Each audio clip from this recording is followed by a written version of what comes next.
We have no numbers on our house right now, and we didn't realize till we ordered pizza. Hey everyone, welcome back to my channel. In today's video, we'll be making a DIY address number sign with a plant holder. We ordered food one night and I was in the shower and the people kept calling my phone because they couldn't find the house. And I got out the shower and the food had been delivered, so I guess they figured it out.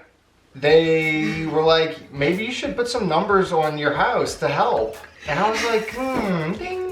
DIY. We only have numbers on our mailbox. But I mean, it's not that difficult. If you pull up somebody's house and there's a mailbox right in front and it's got numbers on it, pretty sure that's the address. Well, it was nighttime. That's a good point. And to give the delivery driver the benefit of the doubt, our numbers were black, so we're gonna use silver now. All right, so first we're gonna start with everything that you need to make it. For the structure, we've got 1x3 pine wood. We'll also need whatever numbers for your address, and we got these 5-inch silver ones. And if you wanted your wood stained a certain color, then you will need some wood stain. We're using the color Special Walnut, and you'll need a foam brush to apply the wood stain. So we've got some Thompson water seal because our wood isn't treated, so we want it to last, and it's spray on, so you don't need a paintbrush or anything. You also need some screws to put the wood together. We got 1.25 inch because our wood is 3/4 inch thick, so we definitely want to make sure we go all the way through. You'll also need a drill to secure all of your screws, and for your drill you'll also need some drill bits. So we like to pre-drill before adding screws so that we don't split any of the wood. And we also have our screw tip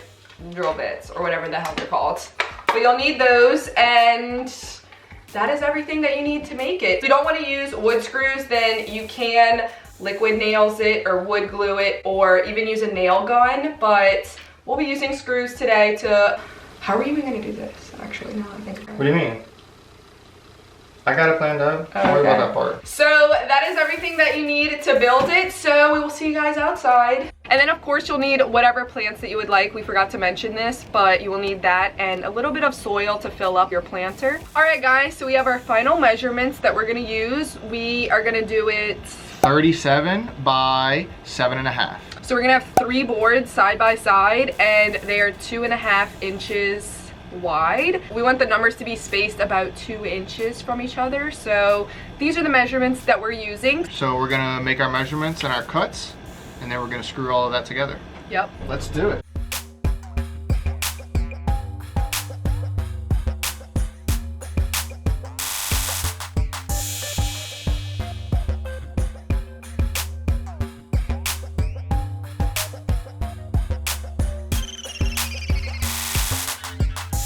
Alright, so we've cut our 3 long boards. We have this scrap wood here that we're going to use to assemble those 3 long boards together. I want one at the top and one at the bottom, so I'm going to cut 2 of these. Now the 3 long boards together are 7.5 inches, so I'm going to cut this 6.5 so it doesn't show from the front. So now I'm going to make my measurements and cut this, and then we're going to build the planter frame.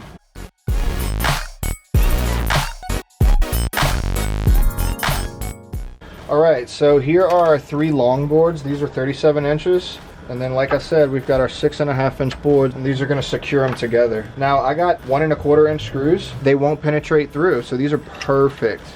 Boom. Now I probably want to pre-drill.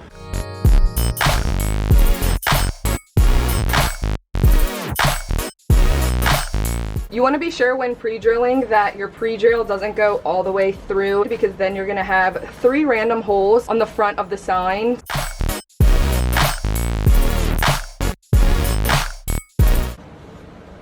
What the? What? Why did you put this as the front board? Oh, hello. I didn't know. Oh my god. Cutie. We need to sand it too.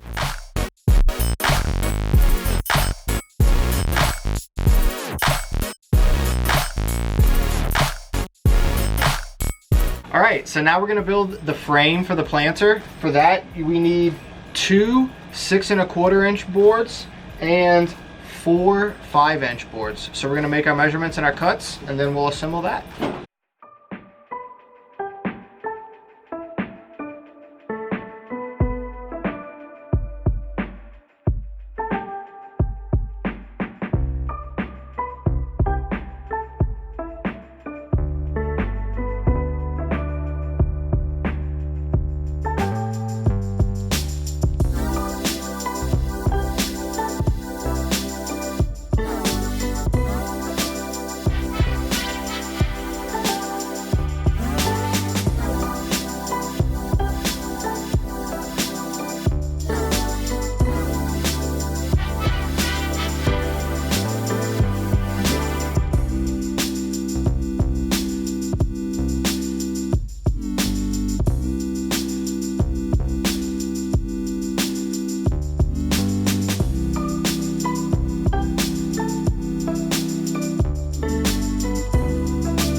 Y'all, this thing's coming together awesome. Check it out so far.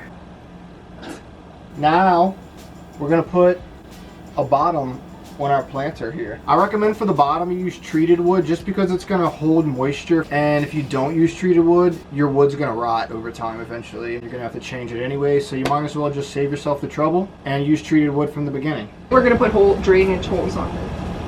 We're gonna add some drainage holes. Shout out to Jen's awesome idea that I didn't even think of. And we're just gonna use the pre-drill for that. Let's get started. First off, I'm gonna measure the size of the bottom to see what size I need for my wood here. Oh, really? We're gonna cut that up. Oh. We're gonna attach this to the bottom and then we'll go ahead and stain it. And then we can go ahead and stain everything. Come on in the frame, babe. Hey, welcome.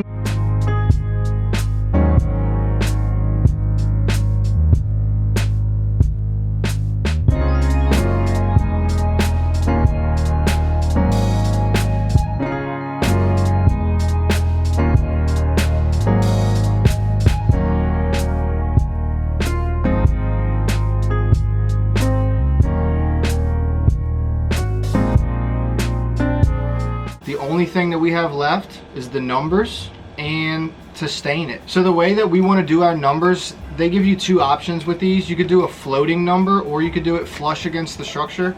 We want floating numbers, so what I'm going to do is, so I'm going to look at the camera, duh. These numbers come with a template, so I'm going to line this up and I'm going to put the screws in. The way that that works is you'll see. It's a screw within a screw, okay? Now, how does this work? Okay, so I thought they would have engineered this a little bit better, but they didn't. Typically with floating numbers or anything that's floating, usually what you do is you screw the nail in and then the top part goes through whatever's floating and there's like a little finishing head that you put on. These are opposite, so the way that they explain that you do these is you screw this into the number and then this pegs into the wood and you use some silicone to just keep it in place. It's not actually screwed into the wood. So that's how we're gonna do these. It's just a little dum-dum.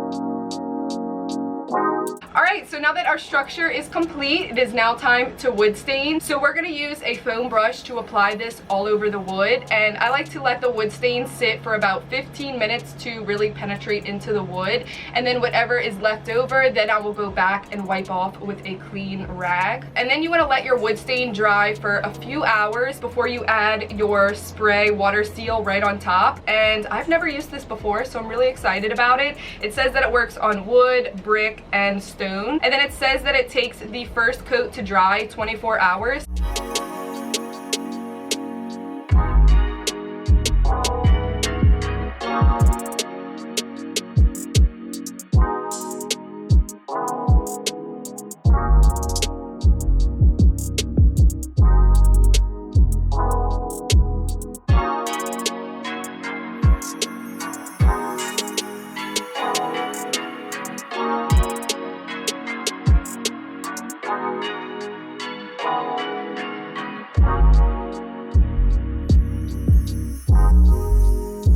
Oh my god, that's so cool.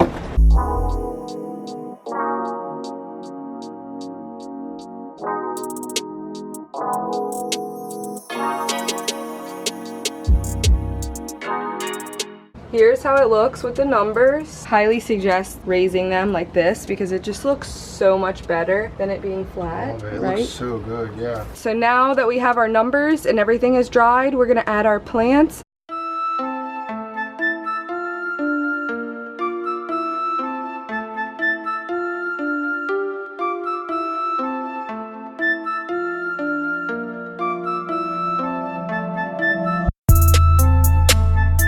Oh, that looks so good.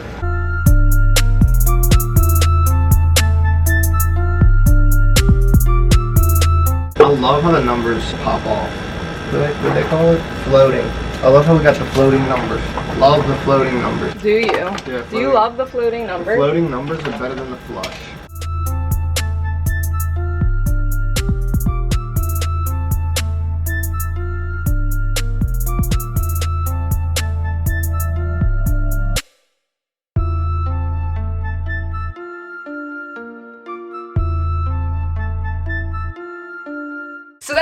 for our DIY address plant holder. I hope you guys enjoyed this video. If you did, please give it a thumbs up. Subscribe if you're not already, and I'll see y'all in my next video. Bye guys.